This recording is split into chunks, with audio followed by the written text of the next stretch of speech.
So guys on YouTube, I'm gonna let everybody from the Discord get in here and just hang out for a second.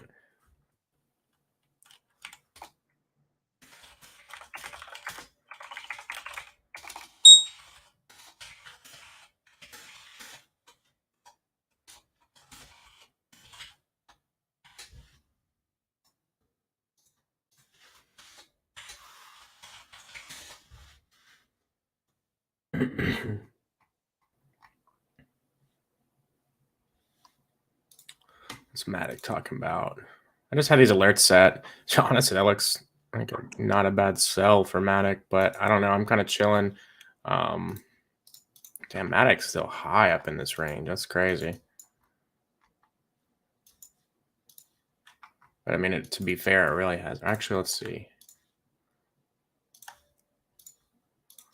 Actually, yeah, it did. It didn't really come to any kind of weekly POI, but it did daily order block, it looks like. Almost. Anyways, so we're going to focus on today is kind of just recapping this week with indices because it's been an interesting one. So whenever we're looking at indices, we want to usually see a correlation between ES and NQ. YM, okay, for those who don't know, ES is the S&P, NQ is the NASDAQ, YM is the Dow. I don't watch the Dow. It's not really my cup of tea. But even the Dow has been moving better than, I guess I shouldn't say better, but more efficiently than NQ. Because we see here, we have this low being taken on the Dow.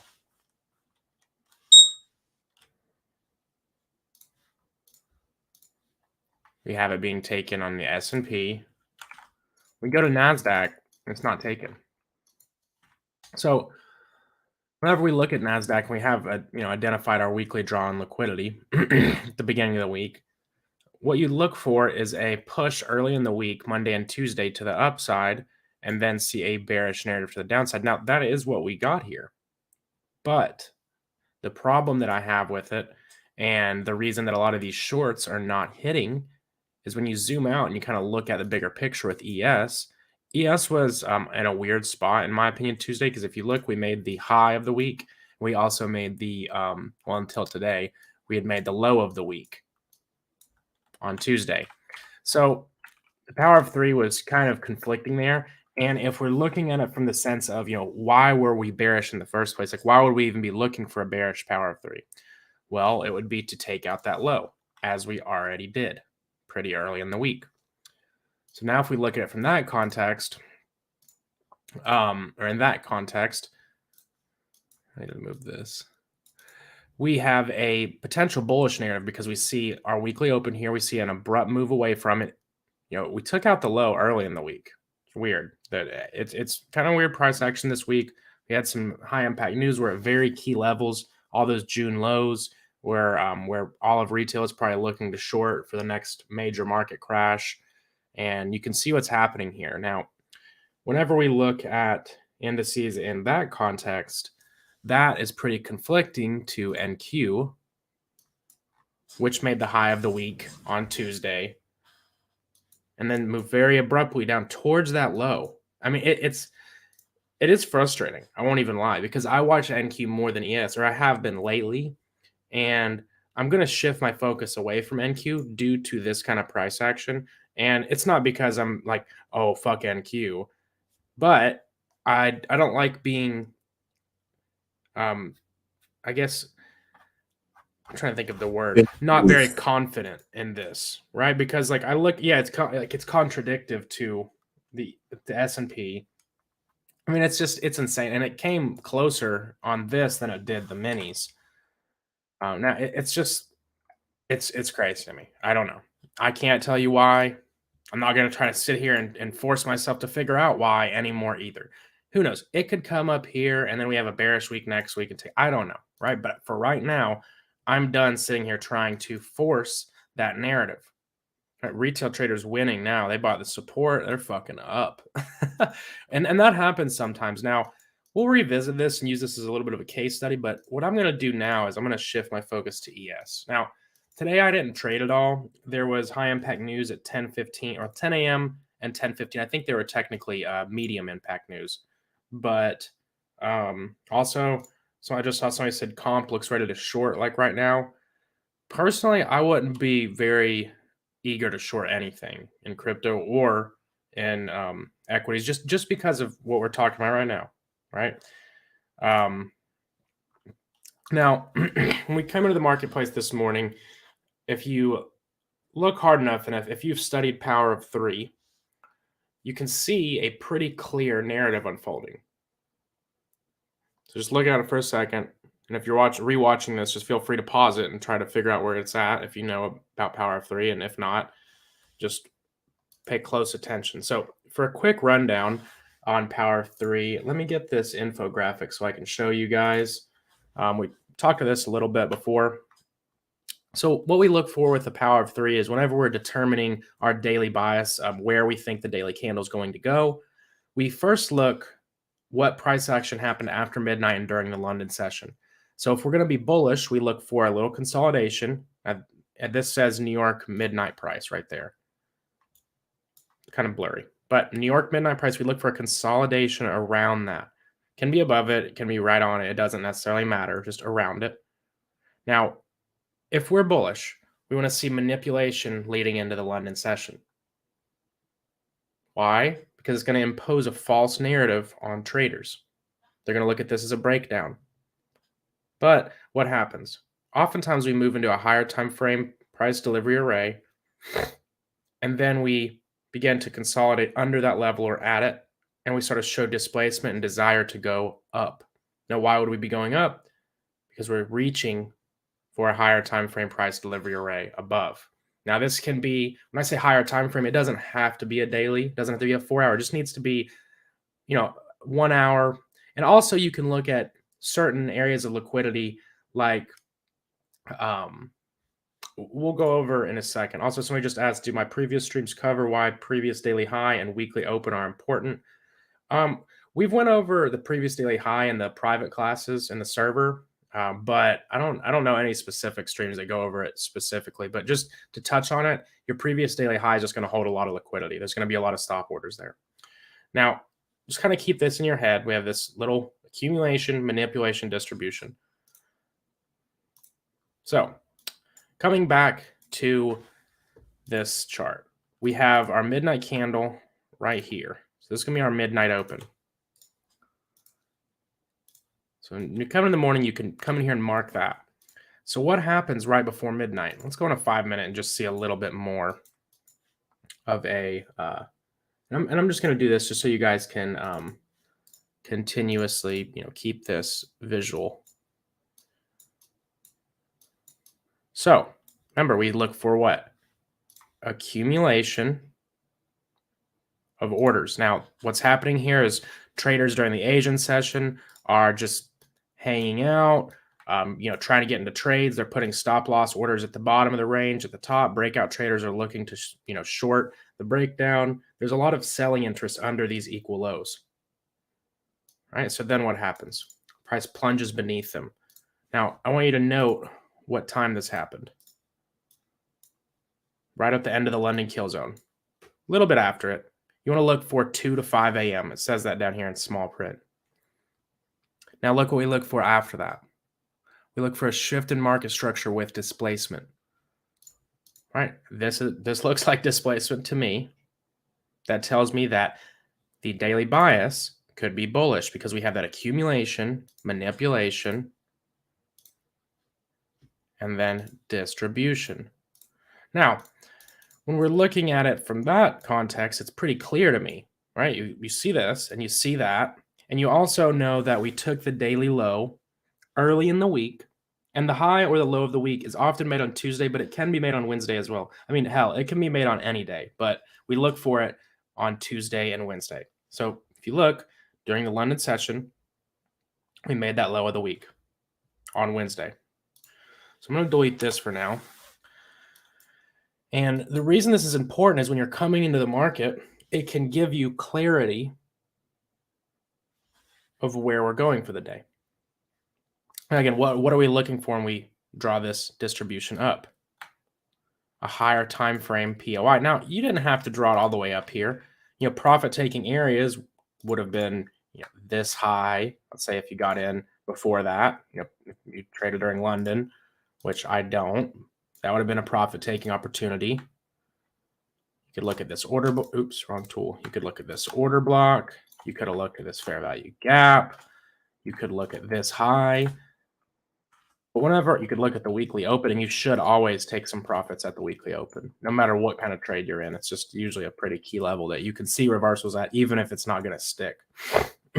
So it's pretty clear that price is drawing up. Now, I just put out an infographic earlier today on understanding bias. Now, what we're talking about here is focusing on the daily chart and the weekly chart. To be honest, this is what, okay. So there's nothing to show. Let's see why I did that. We're focusing on the higher time frame charts oftentimes when you're learning this, but what this is explaining here is whenever we look at the price range we're in, and you always look at this in the framework of the higher time frame. So if the higher time frame is telling you you're in an area where you might reverse and then you form a swing high, you look for opposing liquidity. And that's going to be your bias. You look at this as a magnet to price, and price is going to draw towards it. Now, it's not going to be perfect every day, but you go into the market in the morning with a perspective that's looking to short. It doesn't mean you can't take longs, but they're going to be lower probability, choppier price action, and you probably shouldn't risk as much or just sit them out. Now, that is something that depends on your style. Everybody's different. So keeping this in mind, this is a daily chart. This is actually Bitcoin. I'm sure some of you recognize it. But the same principle, because price is fractal, can be applied to any time frame. So now if we look at the 1 hour of ES, and we're in the context of the higher time frame, remember? If price comes down and takes liquidity here and gives us that daily bias that we're going up, we can use the same ideology on the 1 hour time frame. Now, what areas of liquidity do we have? On the 1 hour, we have this high. We've got this high. All right, and I know that's the top of the range. And I know that this was a bearish range. So you might be wondering, okay, well, why? That example says pro trend. But remember, I said in the context of the higher time frame. What's the highest time frame telling us? That we just took an old low and price is rallying from it. What does everybody want under an old low? They want to sell, then they want to short. They want a market crash.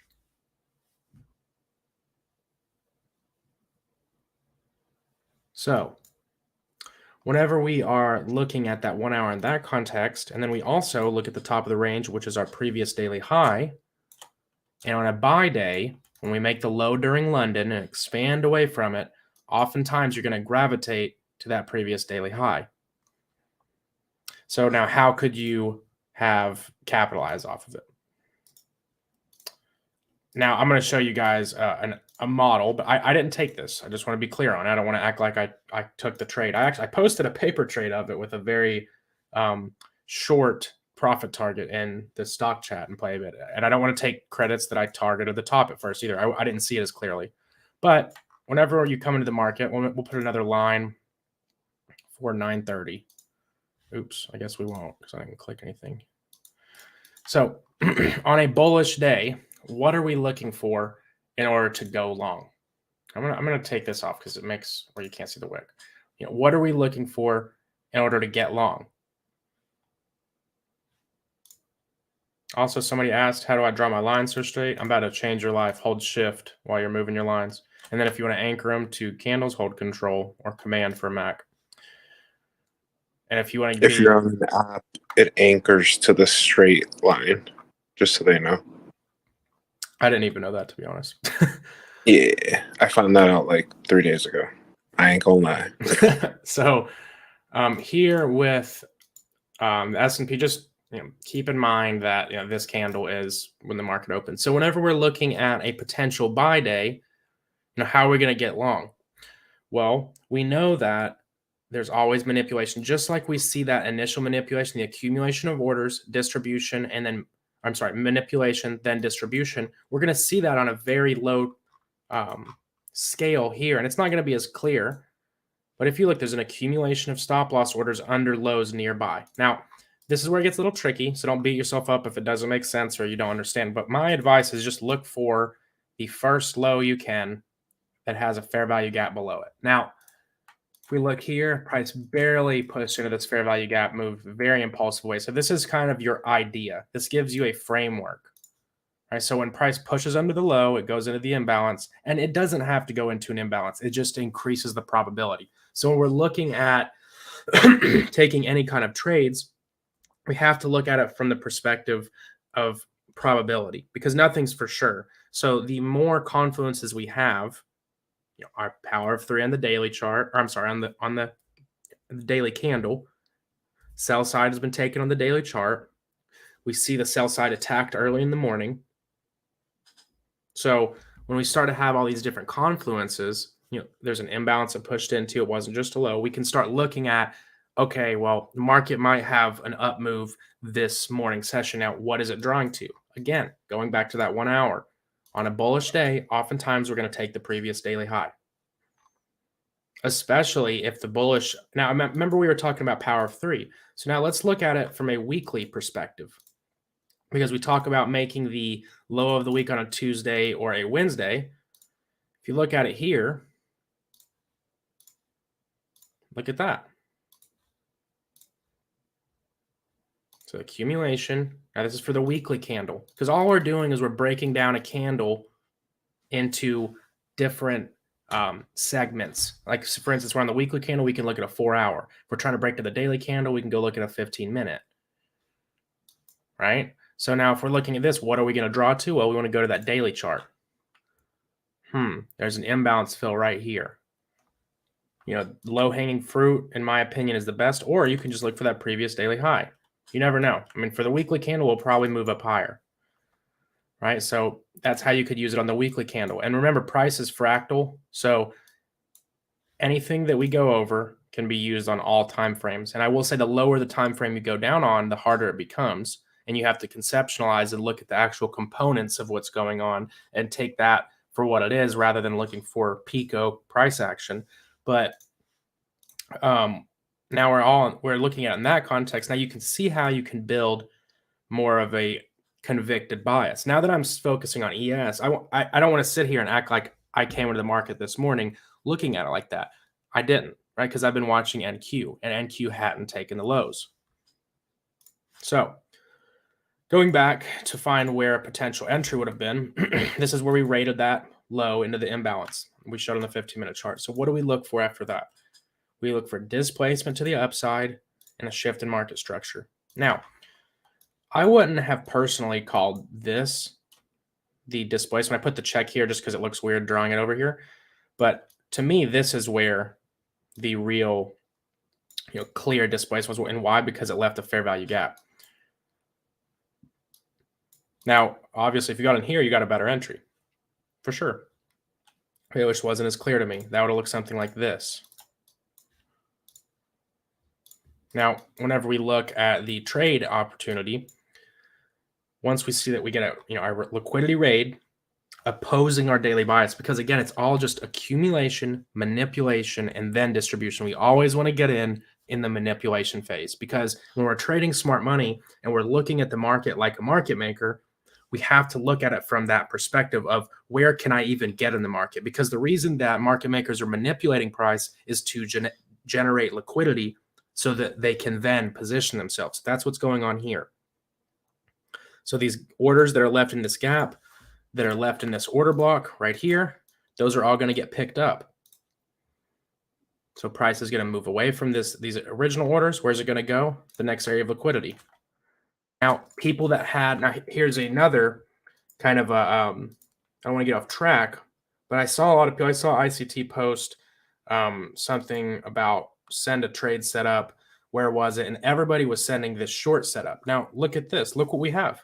Right in the same time frame, right at 10 a.m., we have a raid to the upside and then very clear displacement downside. You could say the same thing we're looking at here, right here. But look what happened to that trade. It got destroyed. Now, why was that? Because it's against the daily bias. Just because price action gives you an entry Just because price action gives you an idea, it doesn't mean it's going to work. And again, we're going back to looking at everything from a perspective of probabilities. How probable is this 1 minute entry model to work? Well, if it's against the higher time frames, I can go ahead and tell you using the 1 minute is going to destroy you. And that happens to a lot of people when they start out trading smart money concepts. It happened to me when I started out. Now, again, daily bias. So when we're looking at this trade, where the entry would have been at could have been either of these areas, could have been the order block. You can use whatever entry model you use. Again, we're conceptualizing here. We're just looking to get in where the market maker is getting in. We've got an imbalance. We've got a fair value. Or I'm sorry, we've got a order block. So you just look for an entry. Now, stop loss is going to be under that low of the raid. Some people use the most recent low. I don't recommend it because there's nothing worse than getting stopped out and then it going. Now, this is what it would have looked like. I did not take this. I'm just doing this to show you guys. I don't want to sit here and take credit. Now, I did a paper trade and I wanted to take profits way earlier because I was looking at it from a skewed bias, right? So I looked like that, right? I think actually it was even like this. So I was like, super conservative, like next imbalance, because I was looking at NQ, which really hasn't shown a clear framework on the daily. Why? Because we did not take the sell side. We didn't take those lows from June. But when you look at ES, it did. So we're looking at a bullish bias. You could have taken some profits there. You could have taken profits here at this order block. You could have taken profits here at this high. But the overall target where I would look is going to be that previous daily high, because why? We're looking at a buy day. Go on your chart and look at green candles and tell me how many times does it take the high of the previous day. It's not always, but oftentimes it does. So, numerous ways you could have entered, numerous ways you could have exited, but the only thing that separated you from being a winning trader and a losing trader was understanding the higher time frames and the narrative of what price is actually doing. So it's very important to learn that lesson, and I can't drill that in your head enough, that you have to focus on building the bias based off of the higher time frames. Because when you're trading SMC or anything really, it's really easy to find 100 entries in a day using the 1 minute or the 5 minute or the 3 minute. You can sit there, and if you're looking for something, your brain is going to morph price action into what you're looking for. That's the number one killer, I think, of a lot of newer smart money traders. So let me answer some of these questions. What's up, Mr. Shadow? I already answered that one. I appreciate it, Elvis. He said Eastern Kentucky. We got some people in Playbit that are not, I don't know if it's Eastern, but like Bowling Green. I don't know, that might be Eastern. So are there any other ways to figure out pips without using TradingView? Trialing the FTMO demo account, the US 100 pip size. Yeah, okay, so here's a great way to do it. So for indices on FTMO, the contract size is 10. So what that means is if you have a contract size of 10, that means you're trading 10 units of whatever it is that you're on. So with forex, it's 100,000. That's why the pip calculator is going to usually work on TradingView with forex, because that's what it's calculated off of, based off of 100,000 contract size. Now, if you're on indices, Bitcoin, gold, it's going to be different. So for me, my contract size is 1. So I have it really easy. It's just every one lot, my P&L moves $1 for every dollar the index moves, or the index moves. Now, for FTMO, I'm 99% sure that the contract size is 10. So basically, for every dollar that the US 100 is going to move, your profit and loss is going to move $10. So for instance, if you want to have a $100 risk, right, then you can be on a 10 lot that moves $10. 10 lot. FOMO. So I hope that helped. But it's all about contract size and, just doing the math like that. Bitcoin and indices are fairly easy. Gold and forex are usually a little bit more of a pain. Gold's pretty easy too once you get the hang of it. For instance, I don't use a position size calculator. I actually have one being made right now by our very own frizz at Playbit. It's almost done. So that'll probably help in the future. I said, so the lick rate is just the manipulation on a lower time frame. Yeah, exactly. So just like we see this price model here, we have that accumulation, down here, accumulation, manipulation, distribution. We have that multiple times throughout the day, all the time. That's the 3 cycles of the market. Price is manipulated into pushing traders into a false narrative. And then price is going to distribute up to the true target. It's all about order pairing. So if you're a market maker and you got to think like a market maker, let's just say you want to get up here to this high, but all through here, there's not enough sellers, right? Let me redraw this. I don't want to confuse you. All through here, there's not enough sellers. So you want to buy 100 million lots. We're just using random numbers. And there's a ton of stop losses under these lows, right? There's going to be a lot of selling down there. Everybody in retail is going to sell because they look at that as a buy wall. And if we go under that, we're going to break down. So traders put their stop losses there. Even whenever we say retail, or I hate when people say dumb money, that's just I don't like that. But anybody who is trading support and resistance, whether it's an institution, whether it's a brand new trader, their stop losses are right there. So if they're going to sell under their retail or institutions, smart money can buy from them. So it's all about order pairing. If they're looking to go net long and they want to be long biased, they're going to have to create sellers. So what do? They push down, they stop people out. And on top of the people getting stopped out, everybody's going to look at this as a breakdown. All the London traders are going to short this. So that's a lot of selling interest going here. Guess who's buying it up? Smart money pushes it up. Now, where are they looking to sell? Right? Where are there going to be buyers? You have to look at this chart and say, if I'm looking at this from a perspective of where can I get out of this trade at? Because again, let's say they have 100 million lots all through here. Where are they going to offload it? They're going to offload it here. They're going to offload some here. They're going to offload some in these imbalances. They're going to offload some here. That's why you see reactions. It's just profit taking and order pairing. But where is the Pico target? Right there. That's where everybody that's shorted here, they're getting out. Everybody that's looking for a breakout is going to buy. So there's buying interest up there. Now, we never know for sure where all of the orders are. We never are 100% sure that we're going to go all the way to the top of the range. That's why we take partials. Maybe if you're happy with one of these lower targets and you're newer, you take the low hanging fruit. There's nothing wrong with that. 2R is fine, right? If you hit 2R every day, let's just say if you take 5 trades a week, you hit 2R 3 times and you lose 2 times. You end the week with 2R profits and you do that every week. You just gain 8% or 8R on your portfolio in a month. That's impressive. That's great. That's a beautiful living if you have a funded account. So low-hanging fruit, maybe the option, but if you want to look at, the final target and you take partials, I would look at probably right there. Why? Because that is the Pico top. That's where most of the buy-side liquidity from this range it resides.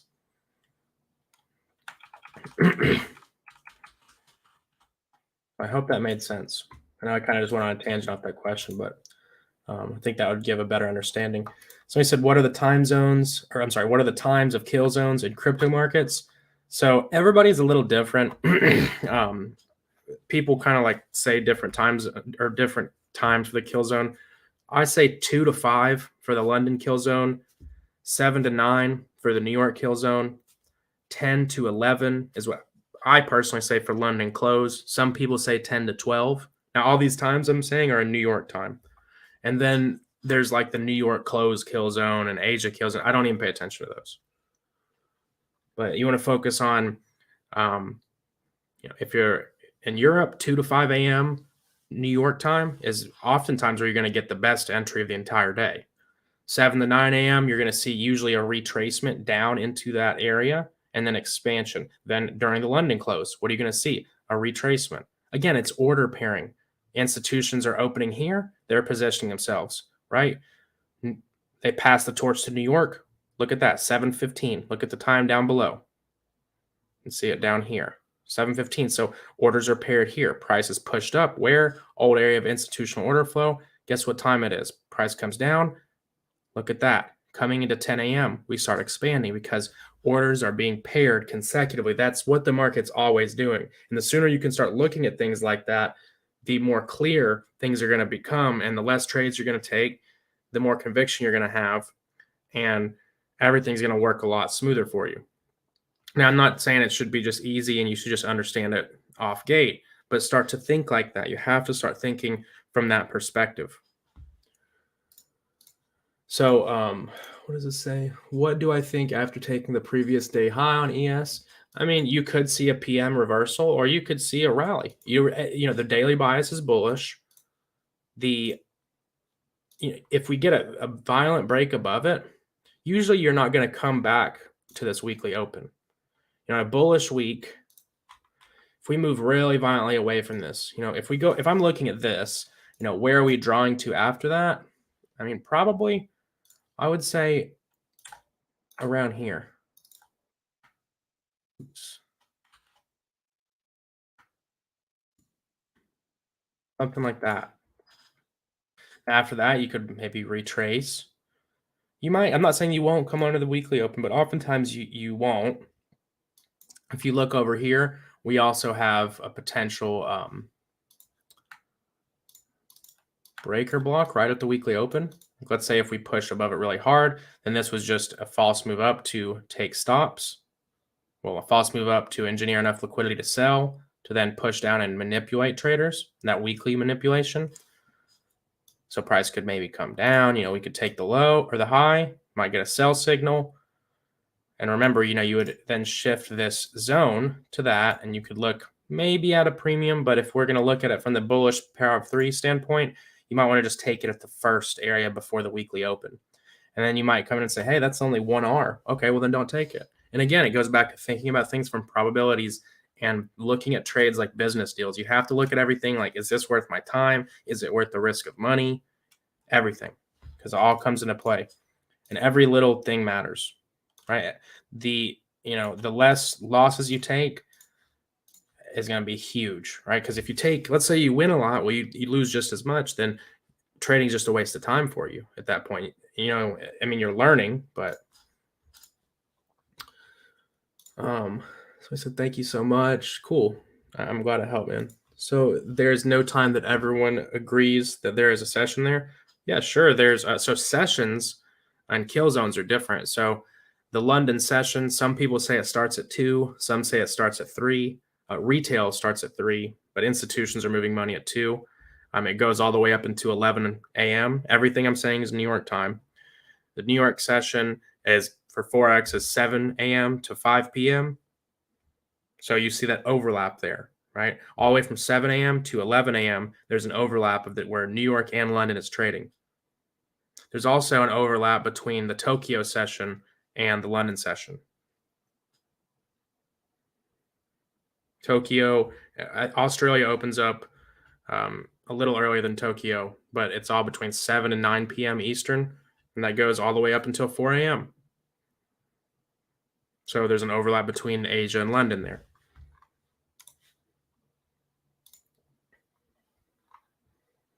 Also, what's up, Anonymous? I'm glad you had a good workout. I just saw it. I ran this morning too. I haven't went to the gym yet. I'm going to do that after the market's closed. So what I'm looking for personally here on ES is, let me move these over a little bit.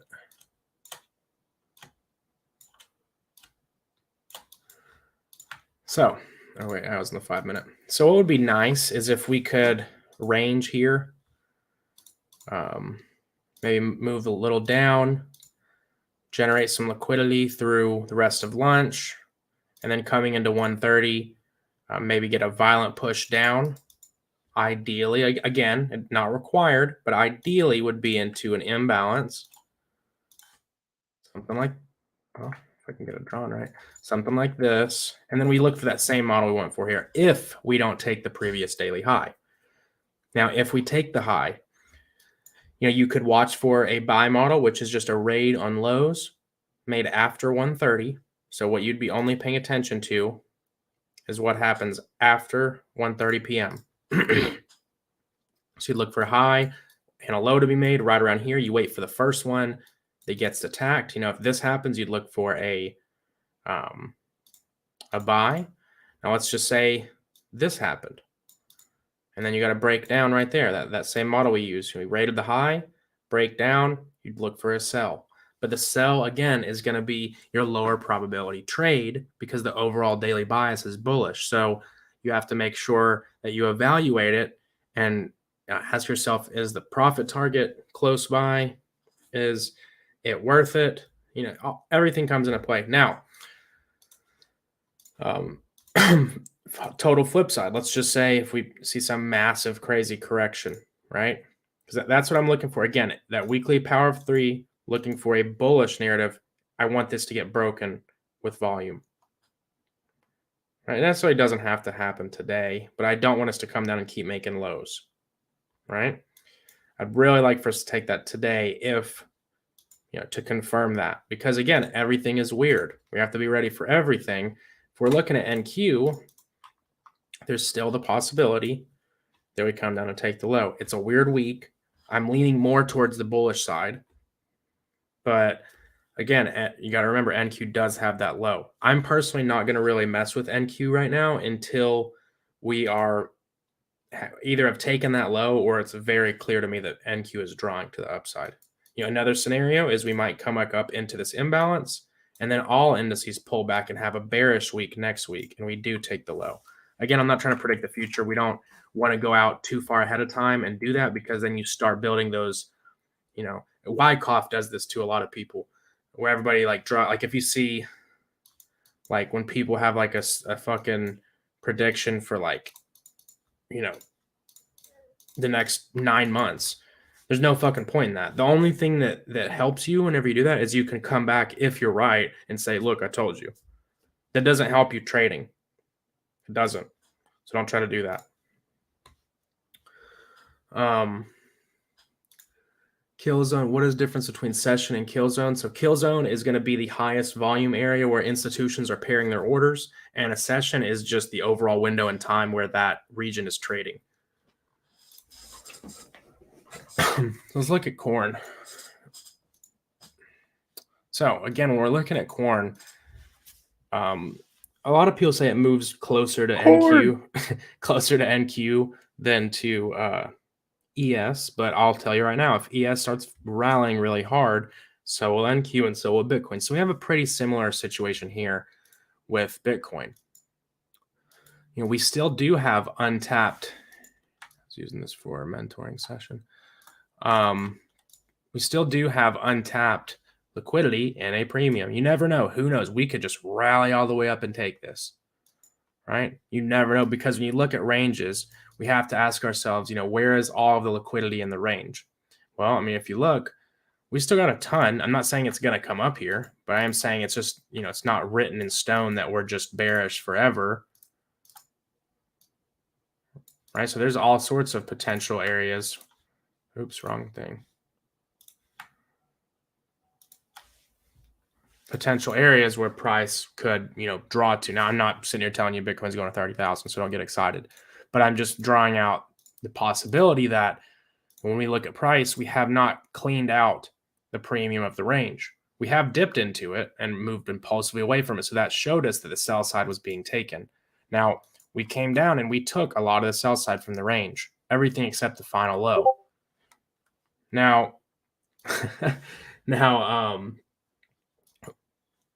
if indices start to rally and don't come down and NQ doesn't take the low, I wouldn't be surprised if Bitcoin doesn't either. So my take on Bitcoin right now is very similar to the S&P. I'm just hanging out right now. It's a weird week. It's not, you know, the clearest direction on Bitcoin. I see two possibilities, right? I could see us move all the, you know, it's just not that clear. Now, I would really like the low to be taken. Now, let's just say flip side, you know, we come down, lows taken, I'm looking for longs. We look at Bitcoin and everything that we went over, and also I don't want to be deceiving. We took the full TP on our main of, I think it was actually, I can't remember if it was this, it was one of these imbalances, but we left runners and we alerted. I think it was like right here when we alerted last night. But I mean, Bitcoin's reacting really nicely to the optimal entry of a short, but I'm going to chill on it. I'm just hanging out right now. And the reason is because of the S&P.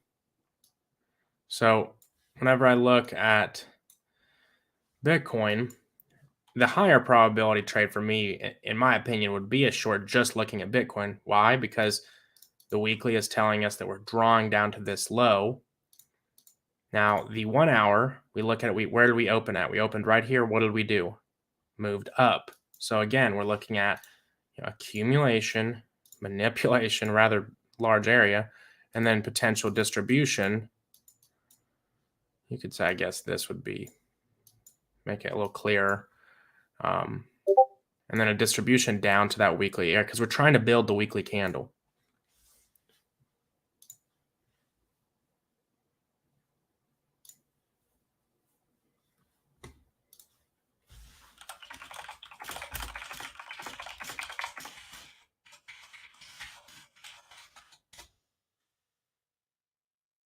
Yeah, so whenever we're looking at this, I mean, this would be the better area to short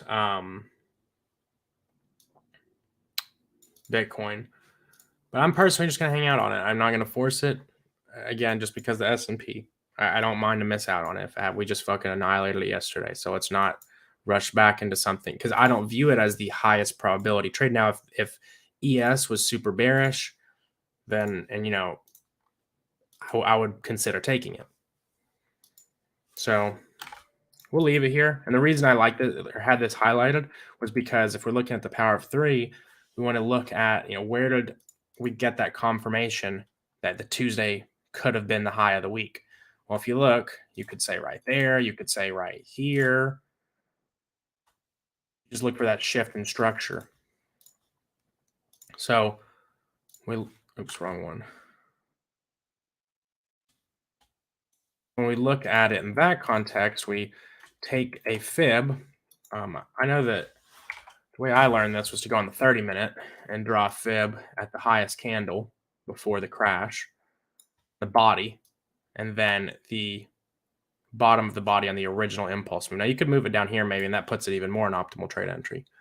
And then you look for a price delivery array at optimal trade entry, and you would look for a reversal here. So if we get that, you'll probably end up seeing corn go down towards this weekly sell side. But again, I would just make sure it agrees with ES. So how would I mark my swing structure? So we're going to daily chart. I don't look at it like a lot of the way certain people look at it. I just look at like impulse moves, right? Like, so for instance, if I'm looking at this chart, I would have said, boom, boom. Fuck. You guys saw where I'd drawn it to.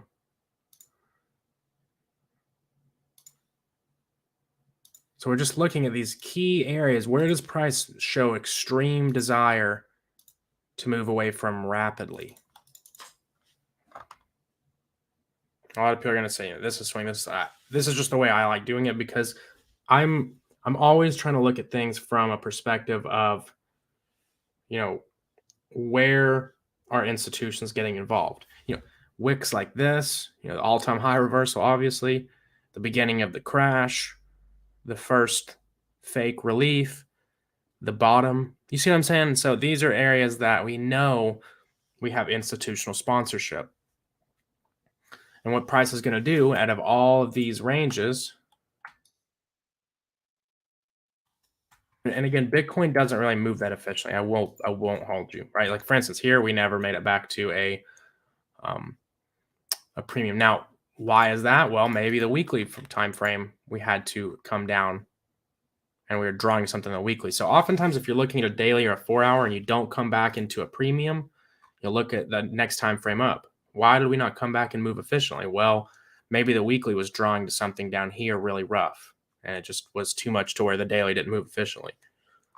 For instance, if we look at Bitcoin yesterday, we go over here and look at the equal highs we shorted from. That was obviously the higher time frame draw on liquidity. But if we go to a 5-minute and we look at the move up, people that are new to learning are going to say, oh, this doesn't even work. Look at this. We don't even come back to equilibrium. This doesn't work. But what's happening, this time you did, what's happening is the higher time frame is in effect. It's drawing. Think of these like a magnet. Price is flying to that, and it's not going to listen to the lower time frames.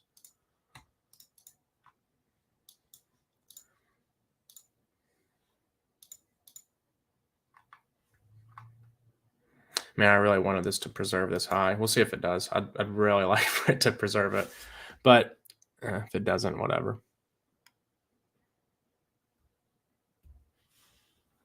It's interesting how Bitcoin's really not showing much displacement at the downside. And I know a lot of people, like if you get, let's just say if you have a idea in place, like for instance, I looked at this and said, okay, there's fair value gap at optimal trade entry. The weekly power of 3 is showing bearish so far. You know, if you fall in love with that narrative, you start to see things that aren't there. You look at this and say, okay, that's an entry model. It's not. There's literally no entry model here. Right? Even if you look at this as a breakdown, in my opinion, there's no imbalance. There's no displacement. I don't really use the 1 minute for crypto that much anymore. I used to, but it's just frustrating. Especially the lower the market cap gets, the shittier the price action gets. So that's pretty much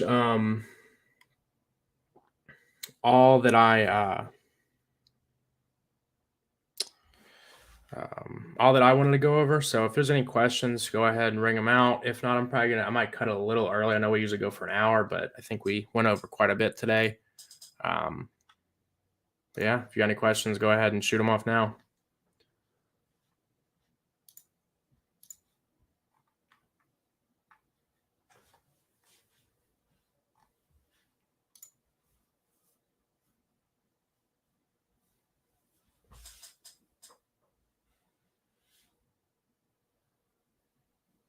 You too, Anonymous. Enjoy your day as well, bro.